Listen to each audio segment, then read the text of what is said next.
Good morning, everybody. Once again, you're back with J5 with Straight Talk. Last night, I did a show on government funds and minorities in America. I am going to carry on that conversation just a little bit because I just got some word this morning on the news hotline about marijuana in America and blacks.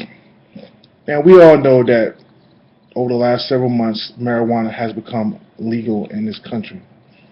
Some states legal for all reasons. Some states, like New York, legal for medical, municipal purposes only. Now, what does that mean?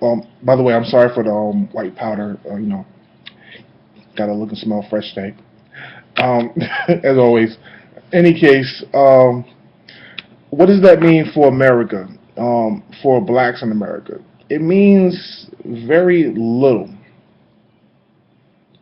Meaning that the government understands that eventually they're going to have to make marijuana legal all the way around the board, not just for medical municipal purposes. Why? Because it's money. They can tax the hell out of it. You see what they've done with cigarettes and alcohol. They tax the hell out of it.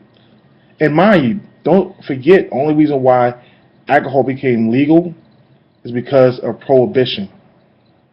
Cigarettes, they're both, all three of them, alcohol, marijuana, cigarettes, are all dangerous for you. They're all bad for the body, they're all bad for the blood, whatever.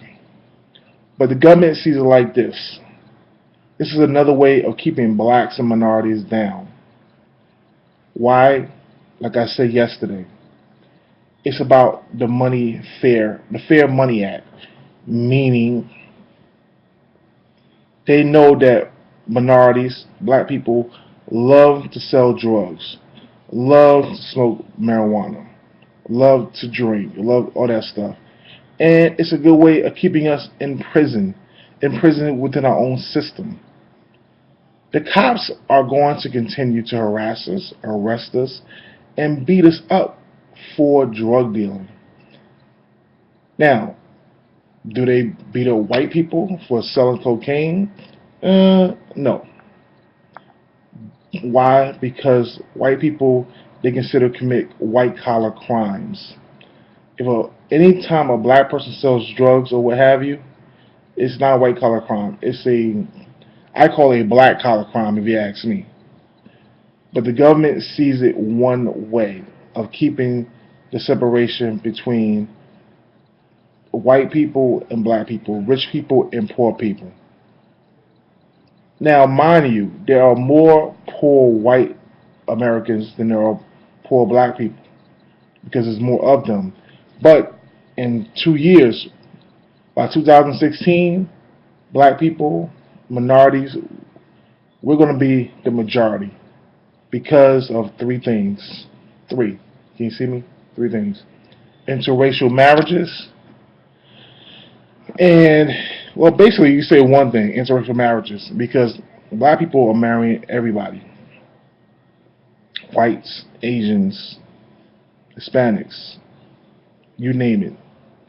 So it's basically going to be one dominant culture. It's not going to be white culture anymore. It's not going to be the white man's world as far as demographics go and population. Now, how will the laws change? It's going to be the same as it is economic-wise. If you don't fit into a specific race or category, meaning upper class whites, middle class, upper class to middle class, upper class black or black people, you will be looked upon as dirt. And the money trail, the marijuana trail, the drugs and everything is going to categorize you as individuals who have nothing, who are beneath. Now, is it right? No, it's not right. It's very unfair. But like I said yesterday, We put these people in office. We do not hold them accountable for their actions. That's why the laws are being made the way they are. And when I read this morning about blacks and marijuana, how the system is about to change, it's about to change. They're saying that it's going to get worse before it gets better. Think about it. The prison system, for one, how many people are in jail for selling drugs, marijuana specifically? Over 60%. And now it's legal to a point. To a point, it's legal. What do you do with those drug charges? What do you do with those people that are in jail? White folks, I'm not saying that they don't sell drugs. They don't sell marijuana per se. They're selling the cocaine. They're selling the high-end type drugs, the ones that they know black people cannot afford. The illicit drugs, the hallucinant drugs. Come on, people, wake up. Get out there, smell the coffee. See what's going on out here, because it is crazy. We have to understand what is around us. We have to understand what we're into. Now today is going to be a very short commentary, no more than 10 minutes. But I just had to get on this morning and explain to you how the world is reacting, how America is treating its own people with this drug system and everything. Now, I'm going to spend the last 3.5 minutes speaking about someone that we lost yesterday, Bobby Womack. Most of us know him as the poet, a great, great legendary soul singer. This man started his career back in the 60s with his brother, Curtis Womack. He had a group. He eventually became a solo artist. This man had some big hits. His biggest hit is If You Think You're Lonely Now, which came out in 1981. If I'm not mistaken, it came out in the fall of 81. That was his biggest hit to this day. Now, he had tons of hits. Tons of hits. But that was his biggest hit. He had a duet with Patti LaBelle, the great Patti LaBelle. No Matter How High I Get. Great song. We lost a very, very important treasure in the music industry. Now, a lot of people will say, well, everybody we lose nowadays in the music industry is great and treasurable and so forth. Not necessarily. Not true. Yes, Michael Jackson speaks for herself. Whitney Houston, she was great. But she was no Michael Jackson or no Bobby Womack. She was a very, very good performer. Good singer. But Bobby Womack, he was a trendsetter. He set the movement for poetry music. That's why they called him the poet. His music wasn't just about music. It's about telling a story. It's about relating to the world. Bobby Womack music paved the way for lots of other artists that sampled his music. His music was covered hundreds of times over by many artists. He had a comeback album, 2012, The Bravest Man in the World. Unfortunately, it was just 2 years ago, but the man, he was hospitalized for quite some time. He had developed Alzheimer's, prostate cancer, and so forth. He was in the process of working on another album this year, but we lost the man too soon.